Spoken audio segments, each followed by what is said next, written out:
अस्सलाम वालेकुम एवरीवन। उम्मीद है आप सब खैरियत से होंगे। आज हम लेक्चरशिप प्रिपरेशन के लिए टेस्ट नंबर 6 की डिस्कशन करेंगे और टेस्ट नंबर 6 था सॉलिड स्टेट से। क्वेश्चन नंबर 1 देखिए, silicon doped with electron rich impurity forms. अगर हम सिलिकॉन की डोपिंग करें विद इलेक्ट्रॉन रिच इम्प्योरिटी तो हमारे पास कौन से टाइप का सेमीकंडक्टर बनेगा? P type, N type, intrinsic semiconductor या फिर इंसुलेटर?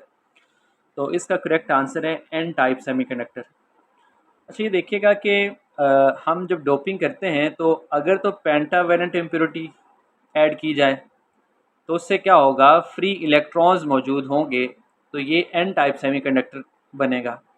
और अगर जो है इम्प्योरिटी जो है वो ट्राईवेलेंट इम्प्योरिटी ऐड करें तो उसके नतीजे में क्या होता है, उसमें पॉजिटिव होल्स क्रिएट होते हैं, वो जो है वो पी टाइप सेमीकंडक्टर की कैटेगरी में आता है। ठीक है, तो जस्ट याद रखें कि अगर पेंटावेलेंट इम्प्योरिटी है तो एन टाइप, अगर ट्राईवेलेंट इम्प्योरिटी है तो पी टाइप। पेंटावेलेंट इम्प्योरिटी जो होती है इलेक्ट्रॉन रिच इम्प्योरिटी कहलाती है। ठीक है, अब इसमें फॉस्फोरस, आर्सेनिक, एंटीमनी, बिस्मथ, ये सब जो हैं ये पेंटावेलेंट इम्प्योरिटीज़ हैं। अब इनको पेंटावेलेंट क्यों कहा जाता है? क्योंकि इनके वैलेंस शेल में 5 इलेक्ट्रॉन्स होते हैं। ठीक है, और ट्राईवेलेंट इम्प्योरिटी में क्या होता है कि उसके वैलेंस शेल में 3 इलेक्ट्रॉन्स होते हैं। नेक्स्ट क्वेश्चन देखें, question number 2, in which of the following structures the cation has maximum coordination number. अब सबसे पहला ऑप्शन है सोडियम क्लोराइड, फिर सोडियम ऑक्साइड है, उसके बाद जिंक ब्लेंड और लास्ट पे कैल्शियम फ्लोराइड। ठीक है, तो ये ज़रा देखिएगा, सबसे पहले जो सोडियम क्लोराइड है, सोडियम क्लोराइड में जो कैटाइन है सोडियम, इसको 6 क्लोराइड एटम्स ने सराउंड किया होता है, तो इसका कोऑर्डिनेशन नंबर क्या होता है? 6। ठीक है, दूसरी हमारे पास है सोडियम ऑक्साइड। इसमें क्या होता है कि सोडियम आयन जो है, ठीक है, इसको 4 ऑक्साइड आयन ने सराउंड किया होता है, तो सोडियम ऑक्साइड में जो सोडियम का ऑक्सीडेशन नंबर है, कोऑर्डिनेशन नंबर है, वो 4 है। ठीक है, जबकि जिंक सल्फाइड की बात करें, जिंक ब्लेंड, तो क्या है कि जिंक का कोऑर्डिनेशन नंबर क्या है? 4 होता है। ठीक है, और कैल्शियम फ्लोराइड में जो कैल्शियम है, इसको 8 फ्लोराइड एटम ने सराउंड किया होता है, इसका कोऑर्डिनेशन नंबर क्या होता है? 8। तो इसका करेक्ट आंसर क्या होगा? Calcium fluoride. इसी तरह क्वेश्चन में कैटाइन के बारे में पूछा गया था, तो एनाइन के बारे में भी पूछा जा सकता है, तो उसका भी आपको मालूम होना चाहिए। ठीक है, सोडियम क्लोराइड में कैटाइन एनाइन दोनों का कोऑर्डिनेशन नंबर 6 है, सोडियम ऑक्साइड में सोडियम का 4 है और ऑक्साइड आयन का 8 कोऑर्डिनेशन नंबर है। ठीक है, 8।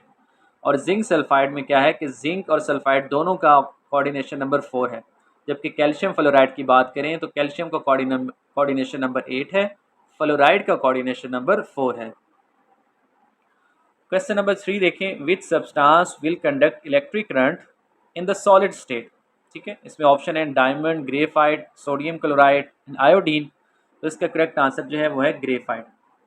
बेसिकली क्या है कि ग्रेफाइट में जो कार्बन एटम है वो sp2 हाइब्रिडाइज होती है। हर कार्बन एटम 3 कार्बन एटम के साथ जुड़ी हुई है और हर कार्बन एटम का एक इलेक्ट्रॉन जो है फ्री होता है। ठीक है, जिसकी वजह से सॉलिड स्टेट में भी ग्रेफाइट जो है वो इलेक्ट्रिकल कंडक्टिविटी शो करता है। ठीक है, जबकि डायमंड जो है ये sp3 हाइब्रिडाइज्ड है, कोई फ्री इलेक्ट्रॉन नहीं है। सोडियम क्लोराइड जो है आयनिक सॉलिड है, ठीक है, लेकिन आयनिक सॉलिड जो है जस्ट वो मोल्टन फॉर्म या एक्वस फॉर्म में इलेक्ट्रिसिटी कंडक्ट करते हैं, सॉलिड स्टेट में उनके पास फ्री आयंस नहीं होते। ठीक है, तो इसलिए करेक्ट आंसर जो है वो है ग्रेफाइट। क्वेश्चन नंबर 4 देखें, the temperature above which an anti ferromagnetic material becomes paramagnetic. ठीक है, अच्छा, एंटी फेरोमैग्नेटिक मटेरियल जब पैरामैग्नेटिक मटेरियल में जिस टेम्परेचर पे कन्वर्ट होगा, ठीक है, जिस टेम्परेचर से अबव टेम्परेचर पे, उसको कहा जाता है नील टेम्परेचर। ठीक है, जबकि अगर फेरोमैग्नेटिक सब्सटेंस हो तो वो किस में कन्वर्ट हो? पैरामैग्नेटिक में। उस टेम्परेचर को कहा जाता है क्यूरी टेम्परेचर। ठीक है, ये दोनों में डिफरेंस याद रखना है। Anti ferromagnetic becomes paramagnetic at Neel temperature and ferromagnetic substance becomes paramagnetic at Curie temperature. Question number 5 देखें, in cubic close packed pattern of metallic crystal the coordination number is. अब ये क्यूबिक क्लोज पैकिंग का पूछा हुआ है कि इसमें coordination number क्या होता है। तो क्यूबिक क्लोज पैकिंग हो या हेक्सागोनल क्लोज पैकिंग हो, दोनों का कोऑर्डिनेशन नंबर क्या होता है? 12।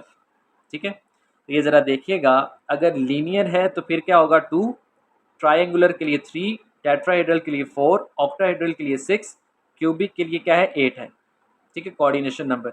जबकि क्यूब क्लोज पैकिंग के लिए और हेक्सागोनल क्लोज पैकिंग दोनों के लिए क्या है, 12 है। क्वेश्चन नंबर 6 देखें, इन फ्रैंकल डिफेक्ट। फ्रैंकल डिफेक्ट जो है इसमें पूछा गया है कि कौन सा करेक्ट ऑप्शन करेक्ट होगा। Some of the lattice sites are vacant, an ion occupies interstitial position, some of the cations are replaced by foreign ions, या none of the above। तो फ्रैंकल डिफेक्ट में बेसिकली क्या होता है, ठीक है, जो आइन है वो इंटरस्टिशियल पोजीशन पे चला जाता है, ठीक है, एन आइन ऑक्यूपाइज इंटरस्टिशियल पोजीशन। अब जरा इन दोनों में डिफरेंस देख लीजिएगा। स्कॉटकी डिफेक्ट जो है ये तब राइज होता है जब इक्वल नंबर ऑफ केटाइन और एनाइन मिस हों, ठीक है, जब इक्वल नंबर ऑफ केटाइन और एनाइन मिस हैं तो फिर क्या होता है, जो क्रिस्टल है, ठीक है, उसकी डेंसिटी डिक्रीज होती है, ठीक है। और ये डिफेक्ट जो है ये उन क्रिस्टल्स में पाया जाता है कि जिनके केटाइन और एनाइन का साइज ऑलमोस्ट क्या हो, सेम हो, ठीक है। और आम तौर पर ऐसे आयनिक सॉलिड में स्कॉटकी डिफेक्ट पाया जाता है जो कि हाई कोऑर्डिनेशन नंबर शो करते हो, ठीक है। इसमें एग्जांपल भी देखिएगा, potassium chloride, sodium chloride, caesium chloride, caesium bromide, ये सब जो हैं इनमें क्या पाया जाता है, स्कॉटकी डिफेक्ट। जबकि फ्रैंकल डिफेक्ट कब राइज होता है, जब केटाइन जो है अपनी इंटरस्टिशियल अपनी पोजीशन लीव करके वहाँ पे वैकेंसी क्रिएट होगी और वो कहाँ चले जाएंगे, इंटरस्टिशियल साइड्स पे, ठीक है। और फ्रैंकल डिफेक्ट्स ऐसे कंपाउंड शो करते हैं कि जिनमें केटाइन और एनाइन का जो साइज़ है उसमें लार्ज डिफरेंस हो, ठीक है, large difference between size of cation and A9. और डेंसिटी जो है, डेंसिटी ऑफ द क्रिस्टल वो चेंज नहीं होती, ठीक है, वो चेंज नहीं होती। जस्ट क्या है कि एक आयन जो है वो अपनी जगह से डिस्प्लेस होता है।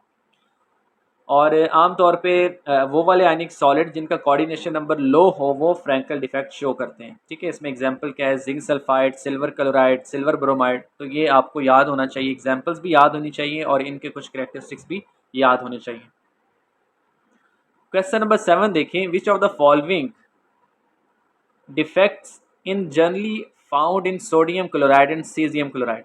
ये भी हमने पीछे डिस्कस किया था, ठीक है। सोडियम क्लोराइड और सीजियम क्लोराइड दोनों में स्कॉटकी डिफेक्ट जो है ये पाया जाता है, ठीक है।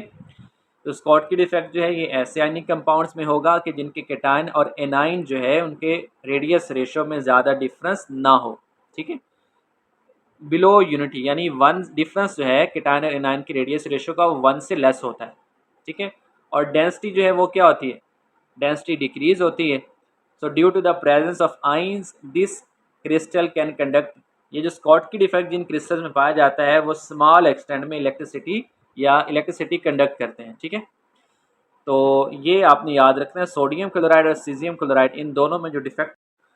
अच्छा, यहाँ पे एक एडिशनल इन्फॉर्मेशन देखिएगा कि सोडियम क्लोराइड जो है इसमें 10⁻6 स्कॉटकी पेयर्स पाए जाते हैं पर सेंटीमीटर, ठीक है। यानी 1 सेंटीमीटर अगर सोडियम क्लोराइड जो है इसका वॉल्यूम हो तो उसमें क्या होगा, 10⁻6 पेयर्स ऐसे होंगे जो कि जिसमें स्कॉटकी डिफेक्ट मौजूद है। तो रूम टेम्परेचर पर 1 सेंटीमीटर क्यूब जो है इसमें टोटल नंबर ऑफ आइंस कितने होते हैं, 10⁻22 आइंस, ठीक है। 10⁻22 टोटल आइंस हैं 1 सेंटीमीटर क्यूब वॉल्यूम में। तो इसमें से जस्ट जो है वो 10⁻6 स्कॉटकी पेयर है। इसका मतलब है कि टोटल 10⁻16 आइंस में से जस्ट एक आइन ऐसा होता है जिसमें ये डिफेक्ट मौजूद होता है, ठीक है। यानी ये डिफेक्ट की रेशो जो है बहुत ही कम है। क्वेश्चन नंबर 8 देखिए, for an ionic crystal of formula AX the radius ratio lies between 0.732 and 0.414, it's coordination number is. अब यहाँ पे ये जो क्वेश्चन है, ठीक है, ये कोऑर्डिनेशन नंबर के हवाले से, और हमें कोऑर्डिनेशन नंबर जो है मालूम है कि अगर हमें रेडियस रेशो का पता हो तो हम कोऑर्डिनेशन नंबर बता सकते हैं, ठीक है। तो अगर कोऑर्डिनेशन नंबर जो है वो 0.732 से लेकर 0.414 तक हो, ठीक है, रेडियस रेशो, तो उसके लिए कोऑर्डिनेशन नंबर क्या होता है, 6 होता है, और ज्योमेट्री क्या होती है, ऑक्टाहेड्रल। तो इसलिए करेक्ट आंसर जो है वो है 6। यहाँ पे आप देखिएगा कि अगर रेडियस रेशो जो है वो 0.155 से लेस हो, ठीक है, तो फिर कोऑर्डिनेशन नंबर क्या होगा, 2, और ज्योमेट्री क्या होगी, लीनियर। अगर 0.155 से लेकर 0.225 तक हो तो फिर कोऑर्डिनेशन नंबर 3 होता है, ठीक है। और अगर 0.414 तक हो तो कोऑर्डिनेशन नंबर 4 होगा। 0.414 से 0.732 तक हो तो फिर कोऑर्डिनेशन नंबर 6 और ज्योमेट्री ऑक्टाहेड्रल, और इसी तरह 0.732 से लेकर 1 तक हो तो फिर क्या होगा, कोऑर्डिनेशन नंबर 8 होगा और ज्योमेट्री क्या होगी, क्यूबिक। ठीक है, और अगर रेडियस रेशियो जो है वो 1 है तो कोऑर्डिनेशन नंबर क्या होता है, 12, और फिर ये जो पैकिंग है ये क्या होगी, क्लोज पैकिंग होगी, क्यूबिक क्लोज पैकिंग या फिर hexagonal close packing. Question number 9 देखिए, the number of atoms per unit cell in a simple cubic FCC face centred cubic and BCC body centred cubic are. तो हमने इसमें बताना है कि टोटल नंबर ऑफ एटम्स कितने होंगे पर यूनिट सेल। ठीक है, अब ज़रा देखिएगा कि जो सिंपल क्यूबिक है इसमें जस्ट जो एटम्स होते हैं वो कहाँ पे होते हैं, कॉर्नर्स ऑफ द क्यूब में होते हैं, और हर जो है वो कंट्रीब्यूट करता है 1/8। टोटल कितने, 8 हैं, तो इनकी टोटल जो होगी, total number of ions, number of atoms per unit cell कितने होंगे, 1। ठीक है, सिंपल क्यूबिक में। इसी तरह बॉडी सेंटर्ड क्यूबिक में क्या होता है कि कॉर्नर्स के साथ साथ एक बॉडी के सेंटर में भी होता है। ठीक है, एक कॉर्नर से होगी कंट्रीब्यूशन और एक बॉडी के सेंटर में है। ठीक है, तो इसका मतलब है टोटल कितने होंगे, 2 होंगे। ठीक है, और फेस सेंटर्ड क्यूबिक में ज़रा देखें तो फेस सेंटर्ड क्यूबिक में क्या होता है, कॉर्नर्स के अलावा हर फेस पे भी एक एक एटम मौजूद होता है जो कि कंट्रीब्यूट कर रहा होता है 1/2। अब टोटल फेसेस कितने हैं, 6 हैं, तो इसका मतलब है कॉर्नर्स वालों में से कंट्रीब्यूशन 1 थी और फेसेस वालों की कंट्रीब्यूशन 3 है, तो टोटल कितने होंगे, 4। ठीक है, ये है सिंपल क्यूबिक। ठीक है, बॉडी सेंटर्ड क्यूबिक की contribution 2, total number of atoms कितने होंगे, 2 होंगे, जबकि फेस सेंटर्ड क्यूबिक में कितने होंगे, टोटल नंबर ऑफ एटम्स 4। सो इसलिए करेक्ट आंसर जो है वो क्या है, वो है 142। ठीक है, बी ऑप्शन जो है ये करेक्ट है। क्वेश्चन नंबर 10 देखें, a solid AB has the sodium chloride structure if radius is of 120 pm, the minimum value of radius of the A9 will be. अब एक तो उन्होंने रेडियस बता दिया, ठीक है, और ये जो रेडियस है ये केटाइन का है, और हमने क्या फाइंड करना है, जो एनाइन है उसका रेडियस फाइंड करना है, और साथ ही साथ याद रखिएगा हमने मिनिमम वैल्यू फाइंड करनी है, मिनिमम वैल्यू। तो हमें मालूम है कि सोडियम क्लोराइड जो है, सोडियम क्लोराइड का कोऑर्डिनेशन नंबर क्या होता है, 6। कोऑर्डिनेशन नंबर 6 हो तो रेडियस रेशियो जो है वो कहाँ से कहाँ तक होती है, 0.414 से लेकर 0.732 तक। ठीक है, अब ये ज़रा देखिएगा, रेडियस रेशियो फाइंड करने का फॉर्मूला क्या है, ठीक है, केटाइनिक रेडियस ओवर एनाइनिक रेडियस, और यहाँ पे हमने किसका फाइंड करना है, एनाइन का रेडियस फाइंड करना है। तो उसके लिए हम क्या करेंगे, उसके लिए हमारे पास फॉर्मूला होगा RC/R, और हमने मिनिमम वैल्यू फाइंड करनी है। तो इसका मतलब है इन दोनों में से हम जो है हाईएस्ट वैल्यू अगर यूज़ करेंगे तो हमारे पास एनाइन का रेडियस क्या होगा, वो मिनिमम आएगा। ठीक है, तो ये देखिएगा RC कितना दिया हुआ है, ये दिया हुआ 120। ठीक है, केटाइन के रेडियस, और दूसरी तरफ जो है हमारे पास मिनिमम वैल्यू फाइंड करने के लिए हम क्या यूज़ करेंगे, 0.732। तो इसका आंसर क्या आता है, इसका आंसर आता है 163.93। ठीक है, तो डी ऑप्शन जो है ये करेक्ट है। इसमें जस्ट आपने बताना था कि हम रेडियस जो है, रेडियस रेशो की कौन सी वैल्यू यूज़ करेंगे। ठीक है, अब याद रखिएगा बाज़ दफ़ा मिनिमम वैल्यू पूछी होती है, बाज़ दफ़ा मैक्सिमम वैल्यू पूछी होती है, तो आपने उसके अकॉर्डिंग ही ये वैल्यू यूज़ करनी है। क्वेश्चन नंबर 11 देखें, silicon and germanium in the pure state are. ठीक है, सिलिकॉन और जर्मेनियम प्योर स्टेट में नॉन कंडक्टर हैं, गुड कंडक्टर हैं, मेटेलिक कंडक्टर हैं या मेटल कॉम्प्लेक्सेस हैं। तो प्योर फॉर्म में ये क्या होते हैं, नॉन कंडक्टर्स। ठीक है, अब सिलिकॉन जो है और जर्मेनियम, इन दोनों के आउटर मोस्ट शेल में 4 इलेक्ट्रॉन्स होते हैं। ठीक है, there are no free electrons, so pure silicon और जर्मेनियम क्या होता है, ये इंसुलेटर के तौर पे एक्ट करते हैं।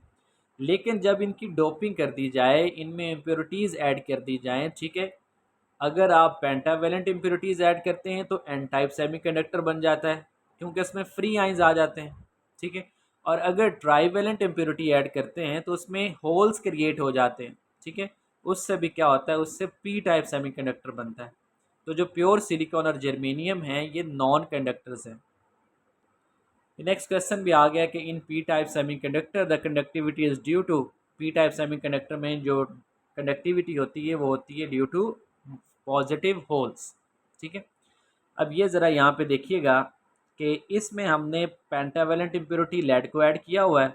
लेड के वैलेंस शेल में 5 इलेक्ट्रॉन होते हैं, तो एक इलेक्ट्रॉन जो है वो क्या है, फ्री है। ठीक है, ये डोनर इम्प्योरिटी है जो कि इलेक्ट्रॉन्स को कंट्रीब्यूट कर रही है। ठीक है, कंट्रीब्यूट्स फ्री इलेक्ट्रॉन। दूसरी तरफ पी टाइप जो है इसमें क्या है कि हमने डोपिंग की थी ट्राईवेलेंट इम्प्योरिटी की, बोरोन की, और बोरोन के वैलेंस शेल में तो 3 इलेक्ट्रॉन होते हैं, इस वजह से एक वैकेंसी क्रिएट होगी यहाँ पे। ठीक है, तो ये acceptor impurity creates a hole. ठीक हो गया, तो पॉजिटिव होल जो है ये इसका करेक्ट आंसर है। क्वेश्चन नंबर 13 देखें, particles of quartz are packed by. ठीक है, जो क्वार्ट्ज के पार्टिकल्स होते हैं वो आयनिक बॉन्ड्स के साथ पैक्ड हैं, वॉन्डरवाल फोर्सेस के साथ, या हाइड्रोजन बॉन्ड्स, या फिर कोवलेंट बॉन्ड्स। तो इसका करेक्ट आंसर है कोवलेंट बॉन्ड्स। देखिएगा क्वार्ट्ज जो हैं ये बेसिकली किससे मिलके बने हुए हैं, सिलिकॉन और ऑक्सीजन एटम से। क्वार्ट्ज में क्या होता है कि हर सिलिकॉन एटम जो है वो 4 ऑक्सीजन एटम्स के साथ कोवलेंटली बॉन्ड होकर एक टेट्राहेड्रल स्ट्रक्चर बनाता है। ठीक है, जिसमें हर ऑक्सीजन एटम जो है वो 2 सिलिकॉन एटम के साथ मिलकर एक कॉन्टीन्यूस कोवलेंट नेटवर्क बनाता है। ठीक है, तो इसका मतलब है क्वार्ट्ज जो हैं उसमें पार्टिकल्स जो हैं ऑक्सीजन और सिलिकॉन वो आपस में जुड़े हुए हैं, किसके ज़रिए, कोवलेंट बॉन्ड के ज़रिए। क्वेश्चन नंबर 14 देखें, the electrical conductivity of semi conductor are. हमने इलेक्ट्रिकल कंडक्टिविटी बतानी है। ठीक है, तो इसका करेक्ट आंसर है 10⁻⁻6 to 10⁻4। ठीक है, अब ज़रा देखिएगा, अगर 10⁻4 से ज़्यादा कंडक्टिविटी हो तो वो क्या होते हैं, वो कंडक्टर्स कहलाते हैं। और अगर 10⁻6 से लेस कंडक्टिविटी हो तो फिर वो क्या कहलाएंगे, वो कहलाएंगे इंसुलेटर्स। क्वेश्चन नंबर 15 देखें, in a crystal the atoms are located at the position where potential energy is. ठीक है, क्रिस्टल में एटम्स कहाँ पे मौजूद होते हैं, लैटिस साइड्स पे। ठीक है, तो वहाँ पे जो पोटेंशियल एनर्जी होती है वो क्या होती है, मिनिमम होती है। ठीक है, ये याद रखिएगा, जब भी दो एटम्स एक दूसरे को अप्रोच करते हैं तो पोटेंशियल एनर्जी डिक्रीज होती है। ठीक है, decreases and reach a minimum value then sharply increases. यानी जब भी एटम्स एक दूसरे को अप्रोच करेंगे पोटेंशियल एनर्जी डिक्रीज होगी एक ख़ास पॉइंट तक। ठीक है, उस पॉइंट को कहते हैं कंप्रोमाइजिंग डिस्टेंस। अगर फर्दर एटम्स एक दूसरे के क्लोज आएंगे तो फिर रिपल्शन की वजह से क्या होगा, एनर्जी जो है वो इंक्रीज होने लगेगी। ठीक है, क्वेश्चन नंबर 16 देखें, in Bragg's equation n lambda is equal to 2d sine theta. ये जो इक्वेशन है ये क्या कहलाती है, ये ब्रैग्स इक्वेशन कहलाती है। ठीक है, और इस इक्वेशन को यूज़ किया जाता है, ठीक है, by X ray diffraction technique to study the crystal structures. ठीक है, क्रिस्टल स्ट्रक्चर को स्टडी करने के लिए इस इक्वेशन को यूज़ करते हैं। तो इसमें पूछा गया कि इसमें n जो है ये किसको रिप्रेजेंट करता है, नंबर ऑफ मोल्स को, प्रिंसिपल क्वांटम नंबर को, एवोगैड्रोस नंबर को, या ऑर्डर ऑफ रिफ्लेक्शन को। तो इसका करेक्ट आंसर है ऑर्डर ऑफ रिफ्लेक्शन। अब ज़रा ये देखिएगा, N lambda is equal to 2d sine theta. ठीक है, इसमें जो n है ये ऑर्डर ऑफ रिफ्लेक्शन है, ये हमेशा इंटीजर में होगा। ठीक है, लैम्डा जो है ये वेवलेंथ होती है इंसिडेंट एक्सरे की। ठीक है, d जो है ये डिस्टेंस होता है between the planes in the crystal lattice. ठीक है, और थीटा जो है ये क्या होता है, ये एंगल ऑफ इंसिडेंस होता है एट विच डिफ्रैक्शन अकर्स। ठीक है, तो ये टर्म्स जो हैं ये भी मालूम होनी चाहिए। क्वेश्चन नंबर 17 देखें, अ crystalline solid does not have one of the following properties. It is anisotropy, sharp melting points, isotropy, और डेफिनेट और रेगुलर ज्योमेट्री। तो क्रिस्टलाइन सॉलिड जो हैं ये एनाइसोट्रॉपिक बिहेवियर शो करते हैं, इनके शार्प मेल्टिंग पॉइंट होते हैं, इनके डेफिनेट और रेगुलर ज्योमेट्री होती है। So crystalline solid do not have isotropy. ठीक है, तो क्रिस्टलाइन सॉलिड जो है एन आइसोट्रॉपिक प्रॉपर्टी शो करते हैं क्योंकि इनके डेफिनेट शेप, डेफिनेट प्लेन्स होते हैं। और an isotropic behaviour, an isotropic properties ऐसी प्रॉपर्टीज़ होती हैं जो कि डायरेक्शन पर डिपेंड करती हैं। ठीक है, और क्रिस्टलाइन सॉलिड की जो प्रॉपर्टीज़ हैं वो भी डायरेक्शन डिपेंडेंट होती हैं, इसलिए करेक्ट आंसर जो है वो क्या होगा, आइसोट्रॉपी। क्वेश्चन नंबर 18 देखें, a molecule with a mirror plane of symmetry will have which of the following properties? It is chiral, it is achiral, it has a helical structure, it has no symmetry. ठीक है, अगर तो molecule में plane of symmetry मौजूद है, ठीक है, plane of symmetry मौजूद है, तो मॉलिक्यूल क्या होगा, ए कायरल होगा। ठीक है, ये ज़रा देखिएगा, अब मिरर प्लेन ऑफ सिमेट्री इसका क्या मतलब है? इसका मतलब है कि अगर हम मॉलिक्यूल को क्या करें, एक प्लेन से कट करें, तो क्या होगा, उसके दोनों जो हाफ्स होंगे वो एक दूसरे के मिरर इमेज होंगे। ठीक है, तो अगर मॉलिक्यूल में प्लेन ऑफ सिमेट्री मौजूद है तो फिर मॉलिक्यूल जो है वो कायरल नहीं होता। ठीक है, और कायरल मॉलिक्यूल के लिए ज़रूरी है कि उसमें सिमेट्री जो है वो क्या होनी चाहिए, एब्सेंट होनी चाहिए, और साथ ही साथ जो उसका मिरर इमेज है वो सुपर इम्पोजेबल नहीं होना चाहिए। ठीक है, अगर मिरर इमेज सुपर इम्पोजेबल है और उसमें क्या मौजूद है, मिरर प्लेन ऑफ सिमेट्री मौजूद है, तो फिर मॉलिक्यूल क्या होगा, ए कायरल कहलाएगा। क्वेश्चन नंबर 19 देखिए, the number of carbon atoms per unit cell of diamond is. Diamond जो है इसकी यूनिट सेल जो होता है वो क्यूबिक यूनिट सेल होता है। ठीक है, इसमें नंबर ऑफ एटम्स बताने हैं। अब जो डायमंड है ये FCC, फेस सेंटर्ड क्यूबिक, इसका यूनिट सेल होता है। अब फेस सेंटर्ड क्यूबिक में क्या होता है कि उसमें 8 एटम्स जो होते हैं वो कॉर्नर्स पे होते हैं। ठीक है, 6 एटम्स जो हैं वो फेसेस पे होते हैं। तो जो कॉर्नर वाले हैं उनकी कंट्रीब्यूशन कितनी होती है, उनकी कंट्रीब्यूशन होती है 1/8, और जो फेसेस पे होते हैं उनकी कंट्रीब्यूशन कितनी होती है, उनकी कंट्रीब्यूशन होती है 1/2।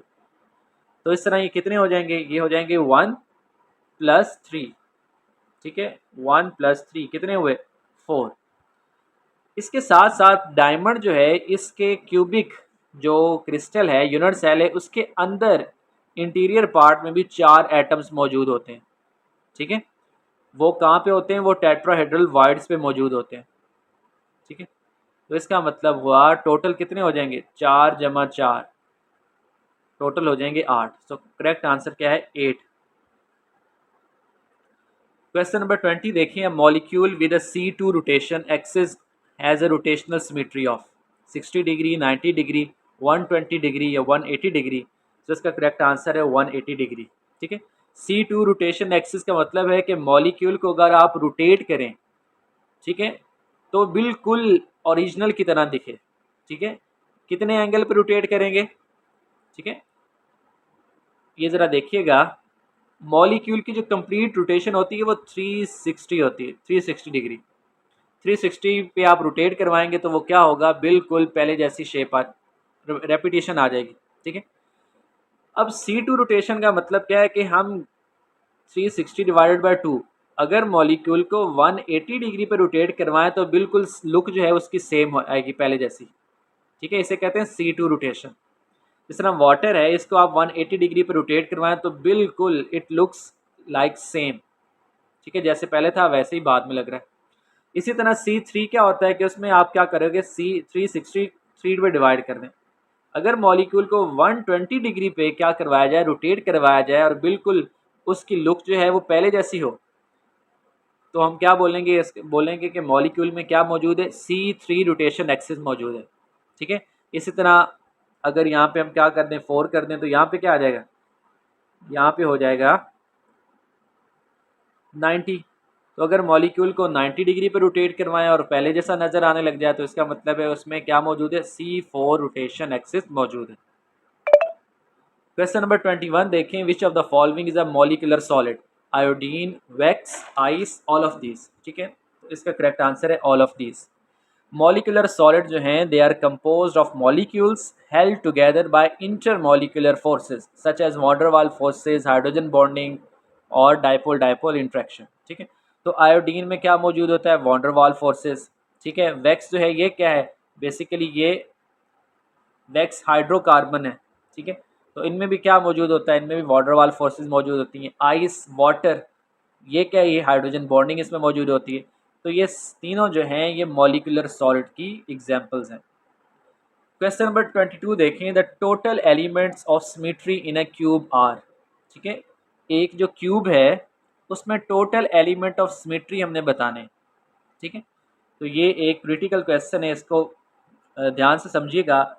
टोटल एलिमेंट ऑफ सिमेट्री कितने होते हैं? 23। ये तो आपने याद कर लेना है कि टोटल जो है क्यूब में। अच्छा, यहाँ देखिएगा कि हमने क्यूबिक क्रिस्टल जो है उसमें total number of symmetry elements बताने हैं। ठीक है, हमारे पास सिमेट्री एलिमेंट्स में क्या मौजूद होता है? Number 1 plane of symmetry, axis of symmetry and centre of symmetry. जो एक क्यूब है उसमें जो प्लेन ऑफ सिमेट्री हैं, ठीक है, प्लेन ऑफ सिमेट्री किसे कहते हैं? ऐसा प्लेन कि अगर हम क्रिस्टल को कट करें उस प्लेन से तो वो दो इक्वल पार्ट्स में डिवाइड हो जाए। ठीक है, वो दोनों पार्ट क्या होंगे? बिल्कुल एक जैसे होंगे। ठीक है, तो इसमें ज़रा देखिएगा, इसमें हमारे पास जो रेक्टेंगुलर प्लेन ऑफ सिमेट्री ये 3 बनते हैं। ठीक है, किस तरह कि आप क्यूब को इस तरह काट दें, इस तरह काट दें या इस तरफ से काट दें। ठीक है, तो हमारे पास जो टोटल होंगे वो क्या होंगे? 3 बनेंगे रेक्टेंगुलर प्लेन ऑफ सिमेट्री। इसी तरह ज़रा देखिएगा डायगोनल प्लेन। डायगोनल प्लेन में हमने क्या करना है? कॉर्नर के अलोंग हमने काटना है क्यूब को। ठीक है, एक ये जैसे बना हुआ है, इसी तरह हम इसको इस तरफ काट सकते हैं। ठीक है, और हम इसको क्या कर सकते हैं? नीचे से ऊपर की तरफ काट सकते हैं, ऊपर से नीचे की तरफ काट सकते हैं। यानी डायगोनल प्लेन अगर देखें तो कितने होंगे? इसमें टोटल 6 होंगे। ठीक है, रेक्टेंगुलर प्लेन 3 और डायगोनल प्लेन ऑफ सिमेट्री 6। तो इसका मतलब है प्लेन ऑफ सिमेट्री टोटल कितने? 9 है। हम एक्सिस ऑफ सिमेट्री की बात करते हैं। एक्सिस ऑफ सिमेट्री यानी वो एक्सिस ऑफ रोटेशन के जहाँ पे हम मॉलिक्यूल को रोटेट करें। ठीक है, रोटेशन के ज़रिए उसकी अपीयरेंस जो है वो क्या हो? सेम आ जाए पहले जैसी, उसको हम क्या बोलते हैं? Axis of symmetry. अब एक्सिस ऑफ सिमेट्री हमारे पास ज़रा देखिएगा 2 फोल्ड, 3 फोल्ड और 4 फोल्ड। ठीक है, और इसी तरह ये 6 फोल्ड होगी। ठीक है, 2 फोल्ड में क्या होता है कि मॉलिक्यूल को हम क्या करते हैं? हम 180 के एंगल पे रोटेट करवाते हैं। 3 फोल्ड में क्या होता है? 120 के एंगल पे। 4 फोल्ड में क्या होता है कि 90 के एंगल पे रोटेट करवाते हैं, तो सिमेट्री जो है वो सेम होती है पहले जैसी। ठीक है, 6 फोल्ड में क्या होता है? 6 फोल्ड में होता है कि हम मॉलिक्यूल को 60 के एंगल पे रोटेट करवाते हैं तो पहले जैसा नज़र आता है। ठीक है, तो एक्सिस ऑफ सिमेट्री जो है क्यूबिक क्रिस्टल में वो कितने होते हैं? वो होते हैं टोटल 13। कितने होते हैं? 13 होते हैं। ठीक है, इसमें ज़रा देखिएगा, जो 2 फोल्ड सिमेट्री है इसको हम डायड एक्सिस भी कहते हैं। ठीक है, डायड एक्सिस। अब क्यूब में डायड एक्सिस कितने होते हैं? 6 होते हैं। ठीक है, और ट्राइएड एक्सिस जो है ये कितने होते हैं? ट्राइएड एक्सिस होते हैं 4। इसी तरह टेट्राएड एक्सिस होते हैं, वो कितने होते हैं? वो होते हैं 3। तो इनको भी आप जमा करें तो टोटल क्या होगा? टोटल जो एक्सिस ऑफ सिमेट्री बनेंगे वो कितने होंगे? 13। ठीक है, एक्सिस ऑफ सिमेट्री कितने बनेंगे? 13 बनेंगे। और centre of plane of symmetry कितने थे? ये थे 9। और एक होता है सेंटर ऑफ सिमेट्री। ठीक है, बिल्कुल सेंटर होगा। सेंटर ऑफ सिमेट्री ये एक इमेजिनरी पॉइंट होता है क्रिस्टल का। ठीक है, इस पॉइंट से क्या है कि क्रिस्टल के हर पॉइंट का इक्वल डिस्टेंस होता है। तो ये कितना है? ये जस्ट 1 है। तो इन सब को आप काउंट करें तो टोटल हमारे पास जो है, हमारे पास 23 सिमेट्री एलिमेंट्स बनते हैं फॉर क्यूबिक क्रिस्टल। तो क्वेश्चन नंबर 22 का जो हमारा आंसर है वो क्या? 23। ठीक है, यहाँ पे दोबारा काउंट कर लें। सेंटर ऑफ सिमेट्री 1 है, प्लेन ऑफ सिमेट्री जो है वो टोटल कितने? 9 है। ठीक है, जिसमें हमने डायगोनल 6 और जो स्ट्रेट प्लेन्स थे, ठीक है, प्लेन ऑफ सिमेट्री वो कितने थे? 3 थे। तो टोटल प्लेन ऑफ सिमेट्री कितने हुए? 9। डायड एक्सिस कितने थे? 6। Tried axis 4, tetrad axis 3। तो टोटल काउंट करें तो हमारे पास आंसर क्या आता है? 23। क्वेश्चन नंबर 23 देखें, the empty space left in a hexagonal close packing of sphere in 3 dimension is. हमने एम्प्टी स्पेस बतानी है। ठीक है, इसका करेक्ट आंसर है 26%। अब ज़रा देखिएगा जो पैकिंग फ्रैक्शन होती है, ठीक है, उसका फॉर्मूला क्या होता है? उसका फॉर्मूला आता है volume of the atom in 1 unit cell divided by volume of one unit cell, यानी कंप्लीट यूनिट सेल का जो वॉल्यूम है वो नीचे आएगा और उस यूनिट सेल में जितने नंबर ऑफ एटम्स हैं उन सब का वॉल्यूम जो है वो ऊपर लिखा जाएगा। ठीक है, तो पैकिंग फ्रैक्शन जो है फॉर हेक्सागोनल क्लोज पैकिंग वो कितनी है, वो आती है 74%। कितनी है? 74%। ठीक है, तो इसका मतलब है इसकी एम्प्टी स्पेस कितनी है, वो है 26%। ठीक है, तो उसका करेक्ट आंसर जो है बी ऑप्शन है 26%। अच्छा, यहाँ ज़रा देखिएगा, सिंपल क्यूबिक जो है, सिंपल क्यूबिक का जो इसकी जो वॉल्यूम ऑक्यूपाइड बाय पार्टिकल्स यानी इसकी पैकिंग फ्रैक्शन है वो 52.4%। बॉडी सेंटर्ड क्यूबिक की कितनी है? 68% है। फेस सेंटर्ड क्यूबिक की और हेक्सागोनल क्लोज पैकिंग दोनों की कितनी होती है? 74%। क्वेश्चन नंबर 24 देखें, the total number of tetrahedral voids in the face centred unit cell is. हमने total number of tetrahedral voids बताने हैं। ठीक है, अब पहली बात ये देखें कि टेट्राहेड्रल वॉइड्स बनते कब हैं। Tetrahedral voids are formed when four spheres और atoms come together to create a void space that is spaced like tetrahedron. ठीक है, जब क्या होगा, चार एटम्स आपस में जुड़ेंगे तो उनके दरमियान जो स्पेस क्रिएट होगी उसे क्या कहते हैं? Tetrahedral void. और इसी तरह दूसरा होता है ऑक्टाहेड्रल वाइड। ऑक्टाहेड्रल वाइड में क्या होता है, जब सिक्स स्फीयर्स आपस में जुड़ते हैं और स्पेस क्रिएट होती है उसे ऑक्टाहेड्रल वाइड कहते हैं और उसकी शेप होती है ऑक्टाहेड्रॉन की तरह। ठीक हो गया, तो ये ज़रा देखिएगा, सिंपल क्यूबिक जो है, सिंपल क्यूबिक स्ट्रक्चर, उसमें कोई भी टेट्राहेड्रल वाइड नहीं है और n number of octahedral wides होती हैं। ठीक है, body centred cubic, face centred cubic, cubic close packing और हेक्सागोनल क्लोज पैकिंग, इन सब के लिए जो टेट्राहेड्रल वाइड्स हैं वो कितने होते हैं? 2n। और ऑक्टाहेड्रल वाइड्स कितने होते हैं? n। ठीक है, अब यहाँ पे n क्या है? n होता है number of atoms per unit cell, number of atoms per unit cell in each crystal structure. अब हमने क्वेश्चन जो है हमारे हमसे पूछा गया है वो फेस सेंटर्ड क्यूबिक के बारे में पूछा गया है। ठीक है, तो फेस सेंटर्ड क्यूबिक में total number of atoms per unit cell कितने होते हैं? 4। ठीक है, 4 होंगे। तो इसके टेट्राहेड्रल वाइड्स जो हैं वो कितने होते हैं? 2n। तो इसका मतलब है करेक्ट आंसर क्या होगा? 8। और इसके ऑक्टाहेड्रल वाइड्स कितने होंगे? वो 4 होंगे। तो ये आपने याद रख लेना है, 2n क्या होते हैं? टेट्राहेड्रल वाइड्स, और n ये होते हैं ऑक्टाहेड्रल वाइड्स। ठीक है, और n से क्या मुराद है कि उस क्रिस्टल स्ट्रक्चर में टोटल नंबर ऑफ एटम्स कितने हैं। क्वेश्चन नंबर 25 देखिए, the pattern of successive layers of cubic close packing arrangement can be designated as. अब क्यूबिक क्लोज पैकिंग में ज़रा देखिएगा, इसमें जो अरेंजमेंट होती है वो ए बी सी अरेंजमेंट होती है। ठीक है, इसमें ज़रा देखें कि ये क्यूबिक क्लोज पैकिंग है, इसमें first layer, second layer, third layer, fourth layer जो है वो बिल्कुल पहली लेयर जैसी होती है। तो इसमें एटम्स की अरेंजमेंट जो है वो किस तरह होगी? A B C type. जबकि हेक्सागोनल क्लोज पैकिंग में अरेंजमेंट किस तरह होती है? ये फर्स्ट लेयर है, ठीक है, फर्स्ट लेयर और थर्ड लेयर सेम होती हैं। ठीक है, जो बीच वाली लेयर है वो डिफरेंट होती है। तो इसमें जो अरेंजमेंट बनती है वो बनती है ए बी टाइप। ठीक है, ए बी टाइप जो है ये किस में? Hexagonal close packing. जबकि क्यूबिक क्लोज पैकिंग में ए बी सी टाइप है। क्वेश्चन नंबर 26 देखें, the density of the crystal is given by the formula. ठीक है, क्रिस्टल की डेंसिटी का फॉर्मूला क्या होता है? इसका फॉर्मूला होता है Zm/a³ इंटू Na। Z क्या होता है? Z होता है नंबर ऑफ एटम्स। M किसे कहते हैं? M होता है एटॉमिक वेट।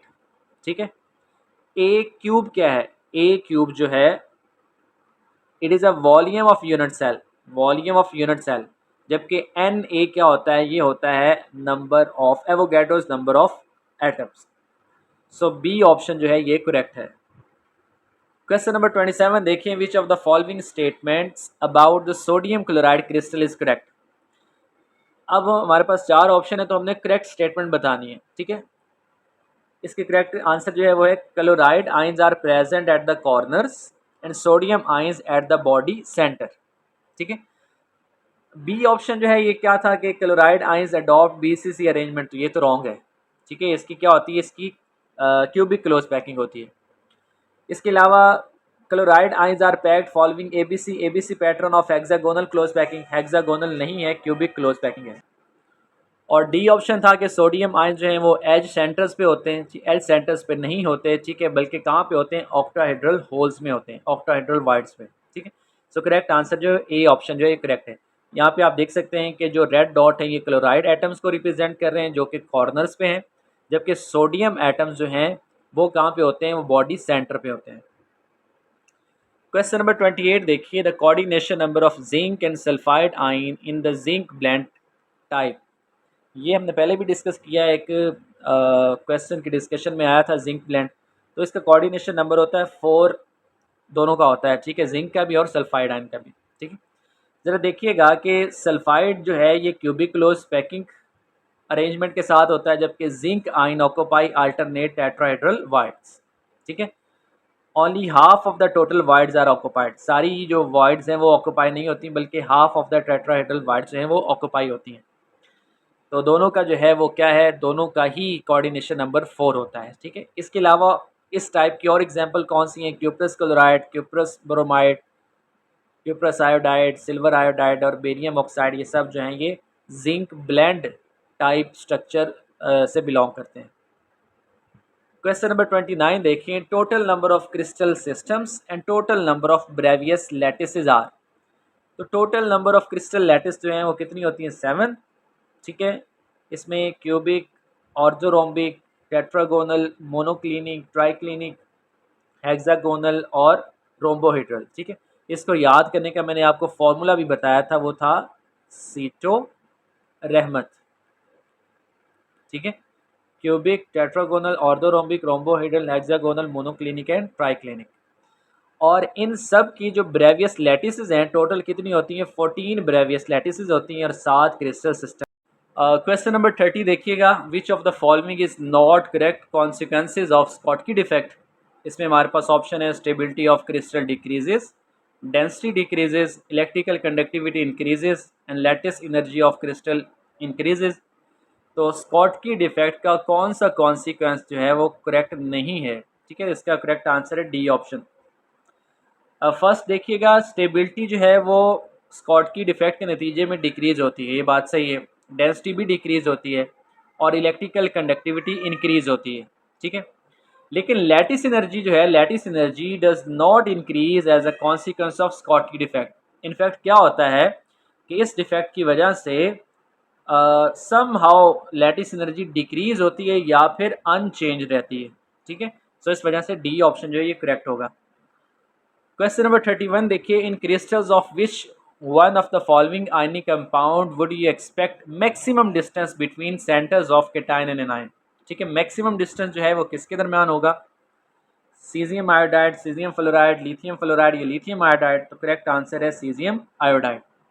अब देखिए, तो केटाइन में सबसे ज़्यादा साइज किसका है, सीजियम और लिथियम की निस्बत सीजियम हैज़ लार्जर साइज, ठीक है।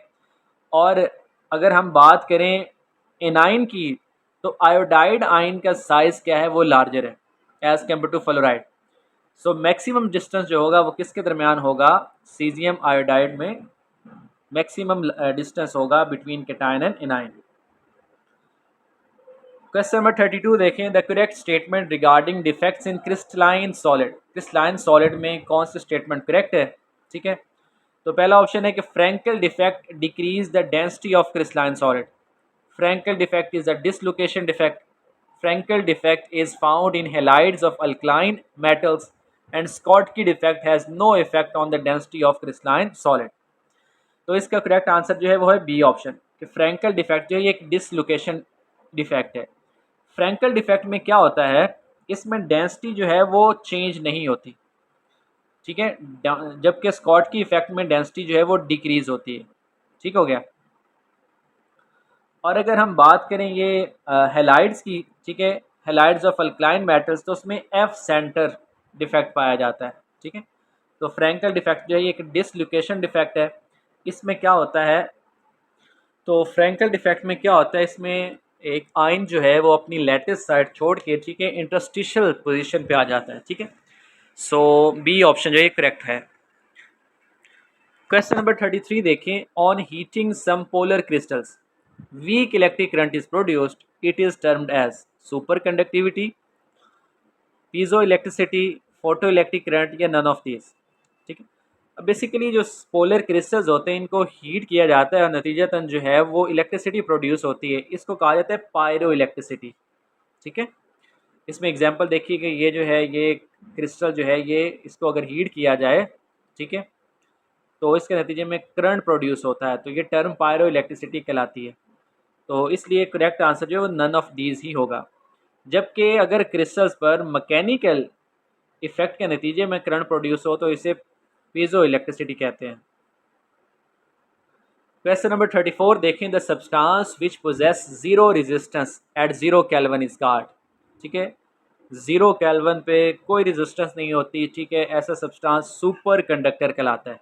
ठीक है, a substance is said to be superconducting when it offers no resistance to flow of electricity।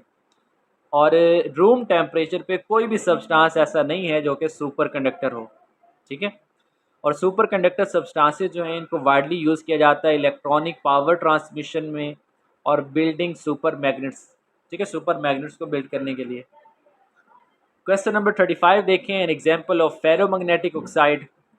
जो क्रोमियम ऑक्साइड जो है ये फेरोमैग्नेटिक ऑक्साइड है। फेरोमैग्नेटिक सब्सटेंसेस ऐसे सब्सटेंसेस होते हैं जो कि मैग्नेटिक फील्ड से अट्रैक्ट होते हैं, are attracted by magnetic field, और ये परमानेंट मैग्नेटिज्म शो करते हैं even in the absence of magnetic field. Question number 36 देखें, anti ferromagnetic property is given as. तो एंटी फेरोमैग्नेटिक प्रॉपर्टी या एंटी फेरोमैग्नेटिज्म तब होती है जब number of parallel magnetic moments equal हों number of anti parallel magnetic moments के। ठीक है, तो नेट मैग्नेटिक मोमेंट फिर क्या होता है, ज़ीरो होता है। तो इसलिए क्या होगा, बी ऑप्शन करेक्ट है, क्योंकि इसमें पैरेलल और एंटी पैरेलल मैग्नेटिक मोमेंट्स क्या हैं, इक्वल हैं। क्वेश्चन नंबर 37 देखिए, the appearance of colour in solid alkali metal halides is generally due to.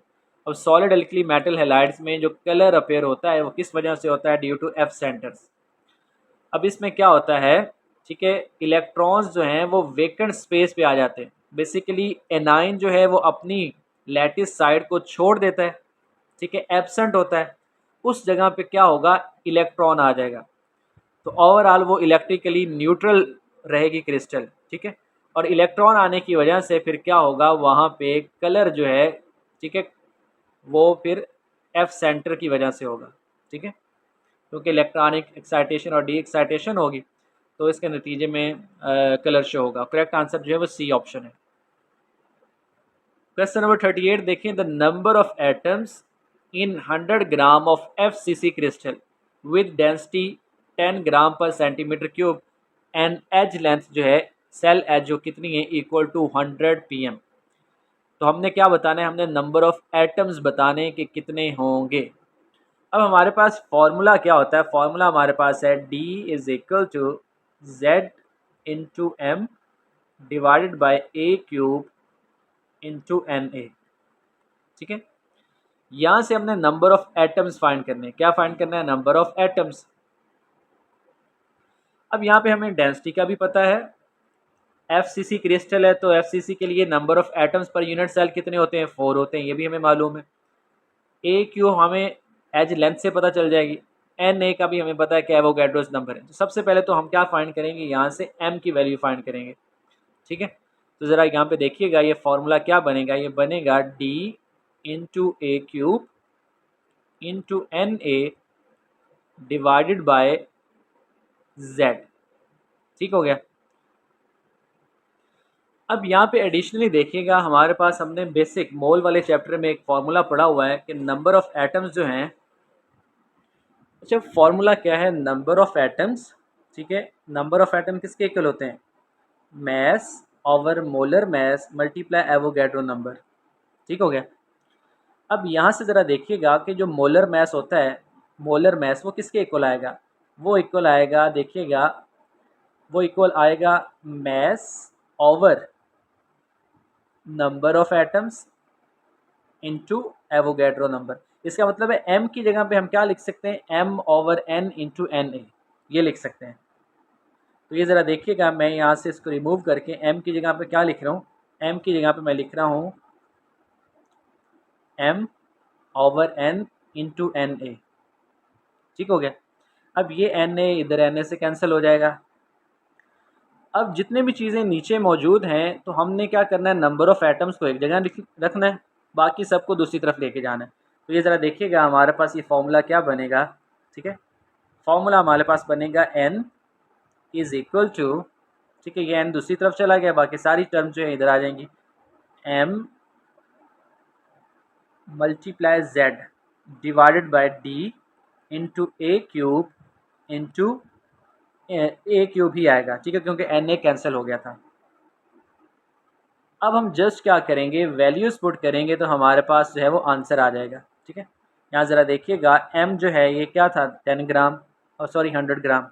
z जो है FCC के लिए number of atom per unit cell कितने होते हैं 4। d कितना दिया हुआ है 10 ग्राम पर सेंटीमीटर क्यूब, ठीक है। a क्या है 100 है, पिकोमीटर 100 मल्टीप्लाई 10⁻⁻10। अब क्योंकि पिकोमीटर है और डेंसिटी हमें जो दी गई थी वो थी ग्राम पर सेंटीमीटर क्यूब में, तो इस वजह से हम 10⁻⁻10 से मल्टीप्लाई करेंगे ताकि पिकोमीटर सेंटीमीटर में कन्वर्ट हो जाए। इसका क्यूब ले लें, ठीक है। इस सारे को आप सॉल्व करोगे तो आपके पास जो फाइनल आंसर आएगा वो क्या आएगा, वो आएगा 5 मल्टीप्लाई 10⁻25, ठीक है। तो इतने नंबर ऑफ़ एटम्स होंगे अगर हमारे पास क्या हो 10 ग्राम हो FCC crystal with density 10 gram per centimetre cube and cell edge equal to 100 picometre. Question number 39 देखें, the Miller indices of the diagonal plane of a cube are, ठीक है। अब ज़रा देखिएगा हमारे पास क्यूब है और इसके डायगोनल प्लेन ये वाला है, ठीक है। तो इसके लिए हमने मिलर इंडिसेस बताने, तो सबसे पहले तो देखें कि Miller indices are the styles to designate the plane and direction in the unit cell. Unit cell के अंदर जो प्लेन की डायरेक्शन है, ओरिएंटेशन है, उसको रिप्रेजेंट किया जाता है मिलर इंडिसेस के ज़रिए, ठीक है। अब मिलर इंडिसेस बेसिकली क्या होते हैं, these are the reciprocal of intercept, ठीक है। जो एक्स एक्सिस वाई एक्सिस और जेड एक्सिस के अलॉन्ग इंटरसेप्ट होते हैं उनका रेसिप्रोकल लें तो हमारे पास मिलर इंडिसेस की वैल्यूज़ आएंगी, ठीक है। अब ज़रा यहाँ पे देखिएगा हमारे पास क्वेश्चन क्या है, हमारे पास क्वेश्चन है कि diagonal plane of a cube के लिए हमने मिलर इंडिसेस फाइंड करने। तो सबसे पहले तो हम एक्स वाई और जेड एक्सिस के अलॉन्ग क्या करते हैं, तो सबसे पहले तो हम क्या करेंगे यहाँ पे लिखें। अब यहाँ पे ज़रा देखें कि ये प्लेन जो है ये एक्स एक्सिस को इंटरसेक्ट कर रहा है, ठीक है, वाई एक्सिस को भी कर रहा है लेकिन जेड एक्सिस को नहीं कर रहा। यहाँ पे हम क्या लेंगे, इन्फिनिटी। अब इसका आप रेसिप्रोकल लें, 1 का रेसिप्रोकल 1 होता है, y का भी 1 अगेन 1 होगा, और z जो है इन्फिनिटी का रेसिप्रोकल होता है 0, ठीक है। तो diagonal plane of a cube के जो मिलर इंडिसेस हैं वो क्या बनते हैं, वो बनते हैं 1 1 0, ठीक है। करेक्ट आंसर क्या होगा, ए ऑप्शन। क्वेश्चन नंबर 40 देखें, a plane intersects the coordinate axis. यहाँ पे हमें एक्सिस दिए हुए हैं, इंटरसेप्ट दिए हुए हैं, ठीक है, एक्स वाई और जी, ठीक है। एक्स एक्सिस पे इंटरसेप्ट क्या है 2/3, वाई पे 1/3 और जेड पे 1/2। तो आपने क्या करना है, आपने इसका रेसिप्रोकल लेना है। रेसिप्रोकल लेने से हमारे पास क्या आ रहा है 3/2, 3/1, 2/1, ठीक है। तो इसको रैशनलाइज करें, सिंपल इंटीजर में लेके आए तो हमारे पास आंसर क्या आता है 364। तो 364 जो है ये क्या है, इसका करेक्ट आंसर है। नेक्स्ट हमारे पास इंग्लिश के कुछ MCQs हैं जो कि सिनोनिम्स और एंटोनिम्स में से हैं। सबसे पहले देखिएगा, select the synonym of the word ostentatious, ठीक है। तो इसका मतलब क्या होता है, it means characterised by vulgar और प्रिटेंशियस डिस्प्ले, ठीक है, यानी खुद को जाहिर करना। तो इसका जो सिनोनिम है वो क्या होगा, शोई, शो ऑफ करना, ठीक है। उसके बाद है synonym of the word perplexed. Perplexed means completely baffled या पजल्ड, ठीक है। तो इसका सिनोनिम क्या होगा, कन्फ्यूज्ड। नेक्स्ट है select the synonym of the word ameliorate, ameliorate, ठीक है। वर्ड क्या है, ameliorate. Ameliorate means to make better, ठीक है, टू मेक बेटर। तो इसका सिनोनिम क्या होगा, इम्प्रूव। नेक्स्ट जो है वो क्या है, मेटिकुलस। इसका मतलब क्या होता है, इसका मतलब होता है showing great attention to detail, ठीक है, यानी थॉरोली किसी चीज़ को आप अटेंशन दे रहे हैं, तो इसका क्या होगा, थॉरो इसका सिनोनिम होगा। उसके बाद है सबटल। सबटल जो है इसका मतलब होता है डेलिकेट और precise as to be difficult to analyse और डिस्क्राइब, ठीक है। सो इसका जो सिनोनिम है वो क्या है, वो है डेलिकेट। नेक्स्ट जो वर्ड है इसका एंटोनिम बताना है, वर्ड है विर्चुअस, ठीक है। विर्चुअस का मतलब होता है हैविंग हाई मॉरल स्टैंडर्ड्स, ठीक है। तो इसका ऑपोजिट बताना है एंटोनिम, तो इसका क्या होगा, इमोरल, ठीक है। नेक्स्ट वर्ड है कैंडिड। तो कैंडिड का मतलब होता है ट्रूथफुल, स्ट्रेट फॉरवर्ड, ठीक है। तो इसका जो होगा क्या होगा एंटोनिम, डिसेप्टिव। और ग्रेगरियस, इसका मतलब होता है फॉन्ड ऑफ कंपनी, ठीक है।